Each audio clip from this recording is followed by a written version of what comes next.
cette semaine, nous avons choisi un sujet qui nous tient à cœur, la kinésiologie, qui a été notre porte d'entrée au développement personnel. C'est un outil à la fois simple d'accès pour la personne qui consulte et à la fois riche des réponses et des changements qu'il apporte. La kinésiologie s'adresse à toute personne sans restriction, du bébé à la personne âgée, en passant par la femme enceinte. Il n'y a aucune restriction à la kinésiologie. Il s'adresse aux personnes ayant des problèmes d'ordre plutôt physique, douleurs, tendinite récurrente, mal de dos, ce genre de choses, mais également plutôt des problèmes psycho-émotionnels, des peurs, des angoisses, du stress, ou également à des personnes qui ont des difficultés d'apprentissage ou de concentration, ou qui veulent d'ailleurs améliorer leur performance, puisque les sportifs de haut niveau vont faire appel à la kinésiologie pour lever certains blocages. Voilà. On va travailler donc en transversal sur l'estime de soi, la confiance en soi, la communication avec les autres. La kinésiologie est une pratique qui vise à maintenir ou à rétablir l'équilibre physique, émotionnel et mental des personnes.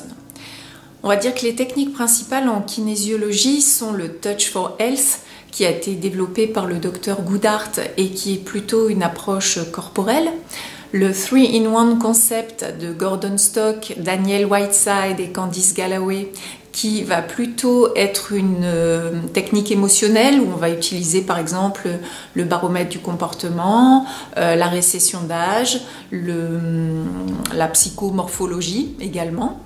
Et puis la dernière technique est le Brain Gym qu'a développé Paul Denison et qui est plutôt en lien avec l'apprentissage, la coordination et qui passe elle aussi par le corps. D'autres techniques ont été ajoutées ensuite, comme le périnatal par exemple. La caractéristique principale de la kinésiologie est le test musculaire qui va servir aux kinésiologues pour pouvoir trouver les facteurs de stress et également les corrections nécessaires et attendues par la personne en passant et en établissant en fait un dialogue avec son corps, un dialogue direct, c'est-à-dire que très concrètement, si vous êtes d'accord avec une affirmation, votre tonus musculaire est engagé et votre muscle va résister à la pression que va exercer le kinésiologue, alors que si votre corps est stressé par cette affirmation, votre tonus musculaire va diminuer, va être faible, ça ne va pas tenir et ça va être un indicateur pour le kinésiologue pour aller travailler sur ce qui vous bloque. On fait appel à la mémoire du corps et on peut avoir accès à des choses complètement inconscientes pour la personne. Quand on fait une récession d'âge ou qu'on travaille sur le périnatal, il est évident que le client ne se rappelle pas ce qui s'est passé au 3e mois de grossesse ou lorsqu'il avait 18 mois par exemple. Mais son corps, lui, a une mémoire et qui va nous guider du coup au travers de ce test. Les corrections peuvent être à la fois physiques, émotionnelles, énergétiques. On peut aller stimuler des points sur le corps, des points d'acupressure sur le corps. On peut aller travailler sur les méridiens ou les chakras.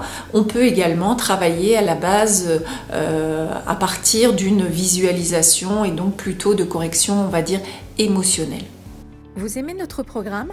Abonnez-vous à notre chaîne YouTube, partagez nos vidéos sur les réseaux sociaux et retrouvez toutes les informations sur notre site lescauseries-lyon.fr.